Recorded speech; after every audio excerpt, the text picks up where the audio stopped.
சொல்லக்கூடிய ஜிப்ரீல் அலைஹிஸ்ஸலாம் அவர்களை கொண்டு இவர்களை இஸ்திரப்படுத்தி வைப்பாயாக.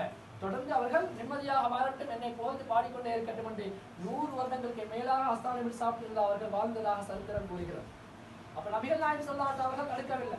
சரி, அப்படியே யுத்தத்துல எடுக்கப்பட்டவன் ஹந்தக் யுத்தத்துல மக்காவுக்கும் மதீனாவுக்கும் இடையில பெரிய அகல் தோண்டப்பட்டது, குழி தோண்டப்பட்டது. ஏன்னா மக்காவிலிருந்து வரக்கூடிய காபிர்கள் மதீனாவுக்குள்ள வந்துட்டா பெண்களையும் சிறுவர்களையும் வயோதிபர்களையும் ஈவு இருக்கமெல்லாம் கொண்டு விடுவார்கள். அதனால் அவர்கள் குதிரையிலே வேகமா வந்தாலும் கூட தாண்ட முடியாத அளவுக்கு, உள்ள விழுந்தாலும் எழும்ப முடியாத அளவுக்கு அகலமாகவும் ஆழமாகவும் தோண்ட வேண்டும் என்று சஹாபாக்களுக்கு கட்டளை போட்டார். அது தோண்டப்பட்டது. அப்படி தோண்டுகின்ற நேரத்துல சஹாபாக்கள் கலைப்புக்காக ஓதினாங்க, நஹ்னுல்லதீன பாயஉ முஹம்மதா அலல் ஜிஹாதி மா பகீனா அபதா. சொன்னாங்க, நஹ்னுல்லதீன பாயஉ முஹம்மதா, நாங்கள் முஹம்மது ஸல்லல்லாஹு அலைஹி வஸல்லம் அவர்களிடத்தில் பையத்து செய்து கொண்டவங்க. எதற்காக தெரியுமா? அலல் ஜிஹாதி மா பகீனா அபதா, இஸ்லாத்துக்கு எதிராக எவன் வந்தாலும் அவனுக்கு எதிராக நாங்கள் யுத்தம் செய்வோம் என்பதன் மீது பையத்து செஞ்சு கொண்டவங்க பாடினாங்க. குர்ஆன் வசனத்தை வச்சு பார்த்தா இவங்க சொல்றத பார்த்தா என்ன செஞ்சிருக்கோமே, அன்றைக்கு தானே சொன்னோம் குர்ஆன் வசனம் இறங்கின சொல்லி பாடவே நம்ம சொன்னோம் இல்லையா? எங்களுக்கு கவனியம் அவசியம் இல்லை, இதுக்கு அல்லாஹ் கட்டி தரவும் இல்லை. சரி, சொல்ல சொல்ல பாத்தீங்க நீங்க அல்லாஹ் ரசூலுக்கு மாற்ற மாட்டீங்க. ரசூல் ஸல்லல்லாஹு அலைஹி வஸல்லம் சஹாபாக்களை பார்த்து கேட்கல, அமைதியா கேட்டுக்கொண்டுதான் இருந்தாங்க. அதே நேரத்துல சரி, இப்ப அவங்க சொல்ற மாதிரி அந்த வழிகாட்டுகள் சொல்ற மாதிரி அவங்க களைப்பு தீர்வதற்காக தான் யுத்த காலத்தில் பாடினார்கள் சொன்னால், நபிகள் நாயகம் ஸல்லல்லாஹு அலைஹி வஸல்லம் மக்காவில் இருந்து மதீனாவுக்கு வந்தாங்களே, அதுல யுத்தமா நடந்து கொண்டிருந்தது. அப்ப வரும்போது படித்தார்கள், தாலஅல் பத்ரு அலைனா மின் சனியாத்தில் விதா, அதெல்லாம் யுத்தமா நடந்து கொண்டிருந்தது. நபிகள் நாயகம் ஸல்லல்லாஹு அலைஹி அவர்களை வரவேற்பதற்காக பாடப்பட்ட பாடல். அப்ப கூட ரசூல் ஸல்லல்லாஹு அலைஹி சொல்லல, வமா அல்லம்னா ஷுரமா யம்பகிலா, அல்லாஹ் எனக்கு சொல்லியிருக்கான் பாடாதீங்கன்னு சொல்ல தடுக்கலையே. அவங்களும் தடுக்கல, அல்லாஹும் தடுக்காதவனை தடுக்கிறதுக்கு இப்ப இவங்க யாரு? சரி, அது விடுவோம். அதற்கு பின்னால சஹீஹுல் புகாரில பத்ரு யுத்தம் என்ற பாடத்துல ஒரு ஹதீஸ் வருது. நபிகள் நாயகம் ஸல்லல்லாஹு அலைஹி அவர்கள் ஒரு கல்யாண வீட்டுக்கு போறாங்க. அந்த கல்யாண வீட்டுல சிறுமிகள், பெண்கள் சிறுமிகள் வந்து கையில ரபான் வச்சுக்கிட்டு அடிக்கிறாங்க, தப்படிச்சுக்கிட்டு பத்ரு சஹாபாக்களை புகழ்ந்து பாடிக்கொண்டிருக்கிறாங்க. அப்படி பாடிக்கொண்டிருக்கும் பொழுது நபிகள் நாயகம் ஸல்லல்லாஹு அலைஹி அவங்க உள்ள போறாங்க. உள்ள போற நேரத்துல பாட்டை மாத்துறாங்க. எப்படி மாத்துறாங்க சொன்னாக்கா, இதுவரைக்கும் சஹாபாக்களை புகழ்ந்து பாடினாங்களே, உடனே பாடினாங்க. ரசூல் ஸல்லல்லாஹு அலைஹி வஸல்லம் கண்ட உடனே எங்களிடத்திலே ஒரு நபி இருக்கிறார், அவர்கள் எப்படிப்பட்டவர்கள் சொன்னால் நாளை நடக்க போவதை இன்றைய அறிந்தவர் என்று சொல்லி புகழ்ந்து பாடினாங்க. ரசூல் ஸல்லல்லாஹு அலைஹி வஸல்லம் சொன்னாங்க, இதுவரைக்கும் நீங்க யாரை புகழ்ந்து படிச்சீங்களா அவங்களே புகழுங்க. நாங்க பத்ர் மௌலிதுக்கும் ஆதாரம் கிடைச்சாச்சு, அதுவும் புகாரிலே. ஏன்னா எந்த ஹதீஸ்ல எடுத்து காட்டினாலும், மிஷ்காத்திலிருந்து இப்னு மாஜா திருமதியிலிருந்து காட்டினாலும் அதெல்லாம் ஏற்றுக்கொள்ள முடியாது. சாஹிஹ் புகாரி முஸ்லிம் காட்டுறாங்க. இப்ப இது புகாரில தான் இருக்கு, கண்ணை திறந்து பார்த்தா தான் விளங்கும். இப்ப நபிகள் நாயகம் ஸல்லல்லாஹு அலைஹி வஸல்லம் அவர்களுடைய மௌலிது நாம இங்க ஓதுறோமே, இந்த மௌலிதுல என்ன இருக்கிறது? அவர்களுடைய வரலாறு இருக்குது, கவிதையா சொல்ல, அதாவது உரைநடையா சொல்லப்படுகிறது, பாடலாக இருக்கிறது, கவிதையாக இருக்குது. நபிகள் நாயகம் ஸல்லல்லாஹு அலைஹி வஸல்லம் சபையிலேயும் சஹாபாக்கள் பாடினாங்க. அவர்களுடைய வஃபாத்துக்கு பின்னால ஹஸ்ஸான் இப்னு சாபித் அவர்கள் ஒரு மஸ்ஜித் நபவியில ஒரு தூண்ல சாஞ்சிக்கிட்டு கவிதை பாடிக்கொண்டிருக்கும் போது உமர் ரலியல்லாஹு அவர்கள் வந்து முறைச்சி ஒரு பார்வை பார்த்தாங்க. ஹஸ்ஸான் இப்னு சாபித் கேட்டாங்க, என்ன முறைக்கிறீங்க? அந்த முறைக்கிற வேலை வைக்காதீங்க, நாங்க ரசூலுல்லாஹ் இருக்கும்போது நாங்க என்ன செஞ்சோம், கவிதை பாடினோம், நீங்க முறைச்சி சொல்றாருன்னு சொன்னாங்க. அவங்க பாடினாங்க தொடர்ந்து. அப்ப எந்த விதமான தடையும் அவங்களுக்கு கொடுக்கப்பட்டல. அடுத்ததாக பாருங்க, இப்ப மௌலிது கூடாது என்பதற்கு அதுல இருக்கக்கூடிய விஷயத்தை சொல்றாங்க. என்னது? யான தீபத்துல நீங்க ரசூல் ஸல்லல்லாஹு அலைஹி வஸல்லம் பார்த்து அந்த ஷம்சுன் அந்த பத்ருன், நாயகமே நீங்க சூரியன் நீங்க சந்திரன் சொல்லிட்டாலே உனக்கு தெரியாதா அவங்க மனுஷன் சொல்லி எங்களை பார்த்து கேட்கிறாங்க. ரசூல் ஸல்லல்லாஹு அலைஹி வஸல்லம் மனிதர்கள் உங்களுக்கு தெரியாது, அவங்க சூரியனா அவங்க என்ன சந்திரனா அப்படி கேட்கிறாங்க. இவனுக்கு சிபத்து தெரியாது, முஷப்பஹ் தெரியாது, முஷப்பஹ் பிஹி ஒண்ணுமே தெரியாது. மதரசாக்கே போனாது. ஏன்னா மதரசால முஷப்பஹ் பிஹி அதாவது தஷ்பீஹ்னு ஒரு பாடம் அப்படி நடத்துவாங்க. என்னன்னு கேட்டா, ஒரு ஆள பேரு ஜெயிதுன்னு வச்சுக்கோங்க. இந்த ஜெயிதுன்ற பாடத்தை தான் மதரசால பெரும்பாலும் சொல்லுவாங்க. ஒரு ஆள பேரு ஜெயிது, அசத் என்று சொன்னா சிங்கம். இப்ப நான் உங்களை பார்த்து சொல்றேன், ஜெயிது அசது, ஜெயிதுன் அசதுன்னு சொல்றேன். நீங்க என்ன விளங்குவீங்க? ஜெயிது சிங்கம் என்று சொல்றது நீங்க விளங்குவீங்க. எதுல சிங்கம்? சிங்கத்தை எதுக்கு சொல்லுவாங்க? வீரத்துக்கு சொல்லுவாங்க. சாதாரணமா ஜெயிதுன் அசதுன், ஜெயிது சிங்கம் சொன்னாவே நீங்க விளங்கிடுவீங்க. அதுக்காக அவனுக்கு ரெண்டுலாம் இங்க முடி வந்து பின்னுக்கால ஒரு வால் வந்து 4 காலா இருக்கு ஜெயிதுக்கு இல்ல. ஜெயிது வீரத்துல சிங்கம் என்றத ஜெயிதுன் அசதுன், ஜெயிது சிங்கம் என்று சொல்லணும். இதை இன்னொரு விதமா சொல்லணும், ஜெயிதுன் கல் அசதி, ஜெயிது சிங்கத்தை போல என்று சொல்லலாம். இது வந்து போல என்றதுக்கு அந்த காப் வரும். அதுக்கு அடுத்ததாக அந்த வசனத்தை முழுமையா சொல்றதா இருந்தா, ஜெயிதுன் கல் அசதி பிஸ்ஸுஜாஅதி, ஜெயிது வந்து எதுல? வீரத்துல சிங்கத்தை போலன்னு முழுசாவே சொல்றது. அதனால நபிகள் நாயகம் ஸல்லல்லாஹு அலைஹி வஸல்லம் குஃப்ர் என்று சொல்லக்கூடிய இந்த இருட்டனைக்கு ஹிதாயத் என்று சொல்லக்கூடிய இந்த இஸ்லாம் என்ற வெளிச்சத்தை கொண்டு வந்தனால அந்த ஷம்சுன் நீங்க குப்புரண்ட இருளை நீக்கி என்ன கொண்டு வந்தீங்க, இஸ்லாத்தை கொண்டு வந்தீங்க. அந்த மதுருவன் நீங்க வந்து பரிபூர்ணமான சூரியன் சந்திரன். ஏன்னா சந்திரனை வந்து பல விதமான இருக்கு. வழக்கமாக கத்தர்னா மனாதுலன்னு அல்லாஹ் குர்ஆன்ல சொல்றோம். ஆரம்பத்துல வரக்கூடிய அந்த திரை இருக்குது, அது வந்து ஹிலால். அது அப்படியே கொஞ்சம் கொஞ்சமா பெருசா ஹிலால். அப்படியே வந்தது பிறகு அது கமர் ஆகுது. கமரானது பிறகு 14ஆம் இரவுல அது பதுர் ஆகுது. அதுக்கு பின்னால மறுபடியும் அமாவாசை ஆயிடும். அப்ப இந்த சந்திரனுக்கு பல படித்தரங்கள் இருக்கு. இப்ப ரசூல் ஸல்லல்லாஹு அலைஹி வஸல்லம் என்ன செய்ய சொல்லப்படுது, அந்த ஷம்ஸுன் அந்த பத்ருன்னு சொல்லப்படுது. இப்ப அடுத்தது பாருங்க, அடுத்ததாக அந்த வசனத்தை முழுமையா சொல்றதா இருந்தா ஸைதுன் கல் அஸதி பிஸ்ஸுஜாஅத்தி, ஸைது வந்து எதுல வீரத்துல சிங்கத்தை போலன்னு முழுசாவே சொல்றது. அதனால நபிகள் நாயகம் ஸல்லல்லாஹு அலைஹி வஸல்லம் குஃப்ர் என்று சொல்லக்கூடிய இந்த இருட்டை நீக்கி ஹிதாயத்னு சொல்லக்கூடிய இந்த இஸ்லாம் என்ற வெளிச்சத்தை கொண்டு வந்தனால அந்த ஷம்ஸுன் நீங்க குஃப்ரண்ட இருளை நீக்கி என்ன கொண்டு வந்தீங்க, இஸ்லாத்தை கொண்டு வந்தீங்க. அந்த மதுருவன் நீங்க வந்து பரிபூர்ணமான சூரியன் சந்திரன். ஏன்னா சந்திரனை வந்து பல விதமான இருக்கு. வழக்கமாக கத்தர்னா மனாதுலன்னு அல்லாஹ் குர்ஆன்ல சொல்றோம். ஆரம்பத்துல வரக்கூடிய அந்த திரை இருக்குது, அது வந்து ஹிலால். அது அப்படியே கொஞ்சம் கொஞ்சமா பெருசா ஹிலால். அப்படியே வந்தது பிறகு அது கமர் ஆகுது. கமரானது பிறகு 14ஆம் இரவுல அது பதுர் ஆகுது. அதுக்கு பின்னால மறுபடியும் அமாவாசை ஆயிடும். அப்ப இந்த சந்திரனுக்கு பல படித்தரங்கள் இருக்கு. இப்ப ரசூல் ஸல்லல்லாஹு அலைஹி வஸல்லம் என்ன செய்ய சொல்லப்படுது, அந்த ஷம்ஸுன் அந்த பத்ருன்னு சொல்லப்படுது. இப்ப அடுத்தது பாருங்க, அந்த 100 போக்கலூரி என்று நாங்க படிக்கிறோம். நபிய நாயகமே நீங்க வந்து தாங்கள் வந்து ஒளிகளுக்கெல்லாம் மேலான ஒளின்னு சொல்றோம். இப்ப அது அவங்க சொல்றாங்க, அவங்க என்ன ஒளியா, அவங்க மனிதன் தானே, அவங்க என்ன வெளிச்சமாவா இருக்கிறாங்கன்னு கேட்கிறாங்க. நாங்க சூரியனுக்கு சந்திரனுக்கு ஒப்பிட்டு சொன்னோம். இப்ப அல்லாஹ் சொல்கிறான் வதாஇயன் இலல்லாஹி வஸிராஜம் முனீரா, உங்களை எப்படி அழைத்திருக்கிறாங்க, மக்களின் பக்கம் அல்லாஹ்வின் பக்கம் மக்களை அழைக்கக்கூடியவர்களாக வஸிராஜம் முனீரா, ஒளிதரக்கும் விளக்காக உங்களை நாங்கள் அழைத்திருக்கிறோம். நாங்களாச்சு சூரியனை பெருசா சொன்னோம், சந்திரனை பெருசா சொன்னோம் ரசூல் ஸல்லல்லாஹு அலைஹி வஸல்லம் பார்த்து. ஆனா அல்லாஹ் விளக்க சொல்றான், இன்னொரு விளக்கத்தான் சொல்றான். நபிகள் நாயகம் ஸல்லல்லாஹு அலைஹி வஸல்லம் நாங்க ஒளிதரக்கூடிய வெளிச்சமாக விளக்காக அழைக்கிறோம். இப்ப அல்லாஹ்க்கு யார் சொல்லி கொடுக்குறாங்க, நஹுவும் சிபத்து முஸப்பால என்ன சொல்லி கொடுக்க மாட்டாங்க. அல்லாஹ்வுக்கு தெரியல, என்ன அல்லாஹ் சொல்லிட்டான், ரசூலுல்லாஹ் பத்தி விளக்கன்னு சொல்லிட்டான். ரசூலுல்லாஹ் விளக்கா அப்படின்னு கேள்வி வருதா இல்லையா? அப்ப எவ்வளவு ஒரு பெரிய மடத்தனமான ஒரு கேள்வி பாருங்க. சரி, அடுத்தது சொல்றாங்க, நீங்க நபிகள் நாயகம் ஸல்லல்லாஹு அலைஹி வஸல்லம் அவர்கள் மீது நேசம் வைத்திருந்தா அவங்களை பின்பற்றியில் இருக்கணும். நீங்க பாடலில பாடிங்க, மௌலிதில ஓதுறீங்க. அமல்கள் வேற, பின்பற்றுறது வேற. முஹப்பத் என்பது வேற, பின்பற்றுறது வேற. இன்னல்லதீன ஆமனு வஅமிலு ஸாலிஹாத்தின்னு குர்ஆன்ல பல இடத்துல வருது. என்ன அர்த்தம்? ஆமனு ஈமான் கொண்டிருப்பார்கள், வஅமிலு ஸாலிஹாத்தி சாலிஹான அமல்கள் செய்வார்கள். அமல்கள் எப்ப இவங்களுக்கு கபூலாகும்? ஈமான் இருந்தா தான் கபூலாகும் இல்லையா? ஈமான் வந்து ஈமான் எப்படி வரும்? நபிகள் நாயகம் ஸல்லல்லாஹு அலைஹி வஸல்லம் சொன்னாங்க, லா ஈமான லிமன் லா மஹப்பத்.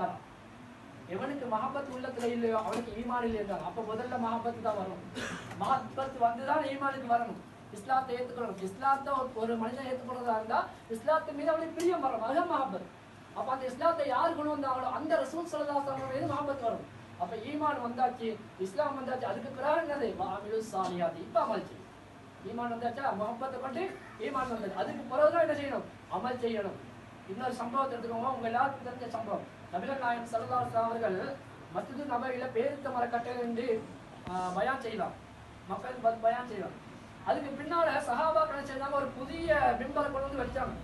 பேரித்த மரக்கட்டை பக்கத்துல இருந்தது. ஒரு நாள் ரசூல் ஸல்லல்லாஹு அலைஹி வஸல்லம் புதிய மிம்பர்ல பயான் பண்ணி கொண்டிருக்கும் பொழுது யாரோ அழுகுற மாதிரி ஒரு சத்தம் கேட்டது. சஹாபாக்கள் திரும்பி பார்த்தவங்க யாருடைய சத்தம் இல்லை. நபிகள் நாயகம் ஸல்லல்லாஹு அலைஹி வஸல்லம் விஷயம் புரிந்தது. மிம்பரிலிருந்து இறங்கி வந்தாங்க, அந்த மரக்கட்டையை அணைச்சாங்க, அழுக நின்றது. அங்கிருந்து அழுக சத்தம் வந்தது கேட்டது. அப்ப அவங்க கேட்டாங்க அந்த மரக்கட்டையை பார்த்து, நீ எதுக்காக அழுகிறான்? அப்ப அந்த மரக்கட்டை பேசியது. நபிகள் நாயகம் ஸல்லல்லாஹு அலைஹி வஸல்லம் அவர்கிட்ட சொன்னது, யார் சொல்லலாம், புதிய மெம்பர் வந்தோடனே என்னைய விட்டுட்டீங்களே, இவ்வளவு காலம் நான் தானே ஏறினேன் கூடவே, புதுசா வந்து வந்தோடனே என்னை விட்டுட்டீங்க பாத்தீங்களா, அதுதான் எனக்கு கவலையாக, அதுதான் நான் அழுதேன்னு. அப்ப ரசூல் ஸல்லல்லாஹு அலைஹி வஸல்லம் திரும்பி அந்த மரக்கட்டையில கேட்டாங்க, நான் உனக்கு 2 வரம் தருகிறேன், உனக்கு எது விருப்பம் சொல். நீ பழையமாய பேரித்தம்பரமா மாறி மக்களுக்கெல்லாம் பேரித்தம்பரம் கொடுக்கக்கூடிய ஒரு மரமாக மதீனாவிலே இருக்க விரும்புகிறாயா, அல்லது சுவர்க்கத்துல நான் இருக்கக்கூடிய மெம்பராக மாற போகிறாயான்னு கேட்டாங்க. அந்த மரக்கட்டை என்ன செஞ்சுச்சு, அது வஹாபியரை விட அதுக்கு நல்லா புத்தி.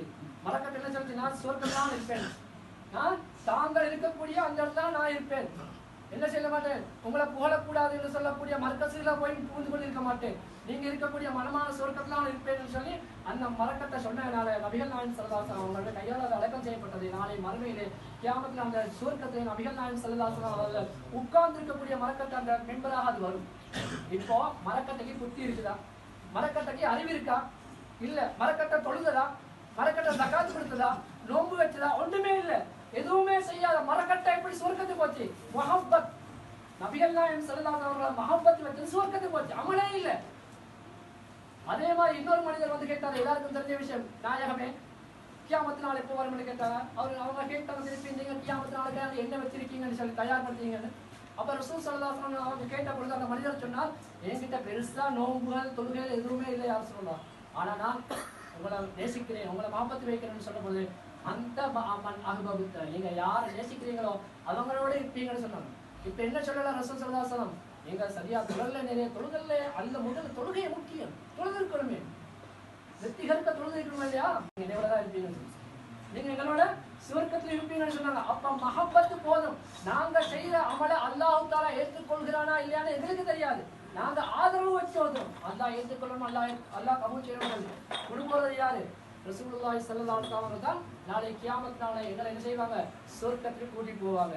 அதுக்கு அடுத்ததாக கேட்கிறாங்க, அப்படி நீங்க எல்லாம் ஓதிக்கொண்டிருக்கீங்க, இதெல்லாம் ரசூல் ஸல்லல்லாஹு அலைஹி வஸல்லம் பார்க்க போறாங்க. அல்லாஹ் குர்ஆன்ல சொல்கிறான், இன்னா அர்சல்னாக ஷாஹிதன் வ முபஷ்ஷிரன் வ நதீரா, நிச்சயமாக நாங்கள் உங்களை சாட்சியாளராக, எச்சரிக்கை செய்யக்கூடியவர்களாக, சுருக்கத்தை கொண்டு நன்மாராயம் செய்யக்கூடிய சொல்லக்கூடியவர்களாக நான் உங்களை ஆக்கினோம்னு சொன்னான். இப்ப அல்லாஹ் சொல்லல, நாயகமே நீங்க ஹயாத்தோடு இருக்கக்கூடிய காலத்துல யாரெல்லாம் நீங்க பாக்குறீங்களோ அவங்க தான் சுருக்கத்துக்கு போக முடியும், அவங்களுக்கு தான் நீங்க எச்சரிக்கை செய்ய முடியும், உங்களை வஃபாத்துக்கு முன்னால உங்களுக்கு ஒன்றும் செய்ய முடியாது. இப்ப ரசூல் ஸல்லல்லாஹு அலைஹி வஸல்லம் அவங்க நாளை கியாமத் நாள்ல எங்களை பத்தி சாட்சி சொல்லணும்னு சொன்னா அவங்க என்ன செஞ்சிருக்கணும்?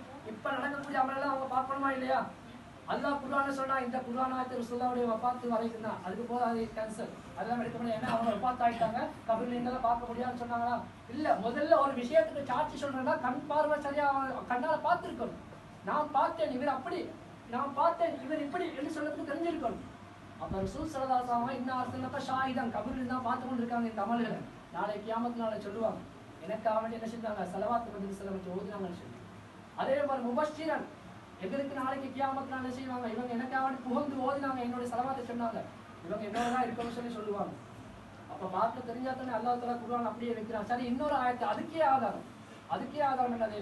அல்லாஹ் குர்ஆன்ல சொல்கிறான், வகுல் இக்மலு வஸயரல்லாஹு அமலக்கும் வரசூலுஹு, அப்படியே நீங்க சொல்லுங்க, அமல் செய்ய சொல்லுங்க, அல்லாஹ்வும் பார்க்கிறான் அந்த அமலை, வரசூலுஹு அல்லாஹ்வுடைய ரசூலும் பார்க்கிறார்கள், வல் முஃமினூன் மூமினான அடியார்களும் அந்த அமல்களை பார்க்க. யார்கள்? சஹாபாக்கள், ஓலியாக்கள், மாதிரி பெரிய மனிதர்கள் இருக்கிறாங்களே, அவங்களும் கபரில் இருந்து கூட எங்களுடைய அமல்களை பார்க்கிறாங்கன்னு சொல்லி அல்லாவே சொல்றான். இவன் சொல்றான் மண்ணோட மண்ணா போயிட்டாங்கன்னு சொல்லி, கபரில மண்ணோட மண்ணா போய். இந்தியாவில் கொஞ்சம் காலத்துக்கு முன்னாடி ஒரு தடவை சொன்னாங்க, என்னது எத்தனையோ ஆதாரங்களை உலமாக்க பெரிய பெரிய உலமாக்க காட்டின நேரத்துல 7ஆம் கடைசியா இவ்வளவு சொன்னது என்ன தெரியுமா?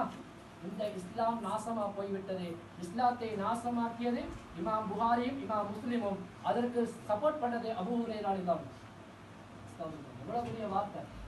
புகாரி இமாமும் முஸ்லிம் இமாமும் இஸ்லாத்தை நாசமாக்கினாங்களாம், அதுக்கு சப்போர்ட் பண்ணது அபூ ஹுரைரா ரலியல்லாஹு அன்ஹு. எவ்வளவு பெரிய ஒரு வார்த்தை பேசிருக்காங்க. அப்ப தன்னுடைய கொள்கை முன்னுக்கு வரணும் என்றதுக்காக வேண்டி யாரை வேணுமா தாக்கக்கூடிய நிலைமையில அவங்க இருக்கிறாங்க.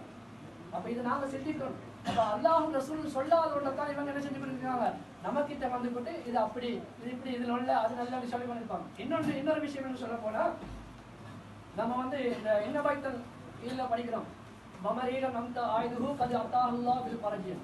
எத்தனையோ நோயாளிகளை நீங்க சந்திக்க போன நேரத்துல, நோய் விசாரிக்க போன நேரத்துல அவர்கள் உங்களுடைய சந்திப்பினால் என்ன ஆயிட்டாங்க? அவங்க நோய் சுகம் பெற்றாங்க.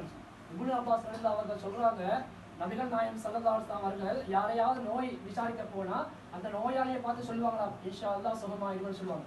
அவங்க சொல்லிட்டு வந்திருப்பாங்க, அவர் சுகமாயிடுவாரு, அது நாங்க பல தடவை பார்த்துருக்கிறோம்னு சொல்லி இப்னு அப்பாஸ் ரலியல்லாஹு அவங்க சொன்னாங்க. இப்போ வாயால தானே சொன்னாங்க சுகமாயிடுவான்னு, இன்ஷா அல்லாஹ் சுகமாயிடுவான்னு சொல்லி சுகமாயிட்டு.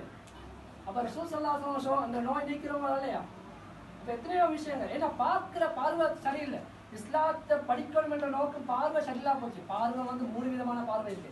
ஒண்ணு முஹப்பத்துடைய பார்வை, இன்னொன்று விரோத பார்வை, இன்னொன்று நீதமான பார்வை. ஒரு ஆள் ரோட்ல நடந்து போறாரு, அவரு தன்னுடைய நெஞ்சை இப்படி நிமிர்த்தி நல்ல தைரியமா இப்படி நடந்து போனா அவரை பார்க்க முஹப்பத்தோட பார்க்கற என்ன நேரமா நினைப்பாரு, இவர் நல்ல தைரியமான ஆள், எந்த நோயும் இல்லை போல, நல்லா இதான் நடக்கிறா பாத்தீங்களா அப்படின்னு சொல்லுவாங்க. அதே மனுஷன் லைட்டா தலைகுனிஞ்சு போனா அந்த முஹப்பத்தோட பார்க்கற என்ன சொல்லுவாரு, எவ்வளவு பணிவு பாத்தீங்களா அந்த மனுஷனுக்கு, தாழ்மையா போறாரு, நெஞ்சை நிமிர்த்தாம தலை குனிஞ்சு போறாரு ரோட்ல அப்படின்னு சொல்லுவாங்க. அதே விரோத பார்வை, 2வது பார்வை, விரோத பார்வை, ஒருத்தர் நடந்து போறாரு, விரோதமா பார்த்தாரு, பாத்தியா இவ்வளவு பெருமை, அவன் தப்பர், நெஞ்ச நிமிஷம் போறான் பாரு அப்படின்னு அதே தலை குடிஞ்சு அந்த மனுஷன் போனான், விரோத பார்வை பார்க்குறேன் என்ன சொல்லுவான், இவன் எங்கேயோ களவாண்டிச்சான் போல, அதுதான் மக்களுக்கு முகத்தை காட்டாம தலையை புரிஞ்சுக்கிட்டே போறான் பாத்தீங்களா, அப்படி எப்ப கல்லன் அப்படின்னு சொல்லி இவனா அர்த்தம் வைக்கிறது. இது விரோத பார்வை. மூணாவது வந்து நீதமான பார்வை. தனக்கு ஒரு விஷயம் தெரியல, ஒரு மனிதன் அவன் எதுக்கு இப்படி போறான்னு தெரியல, அல்லது எதுக்கு இப்படி தலைகுனிஞ்சு போனான்னு தெரியல, நீதமான முறையில ஏன் என்னாச்சு இவருக்கு அப்படின்னு ஏன் தலைகுனிஞ்சு போற ஒரு சுகம் இல்லாம இருக்குமா அப்படின்னு நீதமான முறையில பார்க்கல. அந்த நீதமான முறையில இந்த மார்க்கத்தை படிச்சிருந்தா என்ன நடந்திருக்கும், அவருக்கு நேர்வழி எடுத்துக்கும். எப்ப பார்த்தாலும் இஸ்லாம் புக்க தலைகீழா வச்சு படிச்சுட்டு என்னடா இருத்தலும் தலைகீழா இருக்குன்னு சொல்லி சொல்றதா வஹாபிகள் வேணும். அவன் இஷ்டத்தையும் சொல்லுவான். இப்ப கூட டிக்டாக்ல இப்ப 2-3 நாளைக்கு முன்னாடி ஒரு ஆள் பேசுறாரு, ஒன்றுமே தெரியா, நான் சரியா பிடிச்சி அவரோட அந்த வீடியோவை நான் டவுன்லோட் பண்ணி எடுத்தேன். மஞ்சள் கலர் டிஷர்ட் போட்டு பெரிய கண்ணாடி, பூத கண்ணாடி மாதிரி, அதை கிட்ட பூத கண்ணாடி மாதிரி போட்டும் அவனுக்கு அதை கிட்ட வாக்க தெரியல. இப்படி கிட்ட வச்சு பாக்குறான். எப்படி சொன்னா ரசூல் ஸல்லல்லாஹு அலைஹி வஸல்லம் அவர்களுக்கு அந்த யானவியில் வருது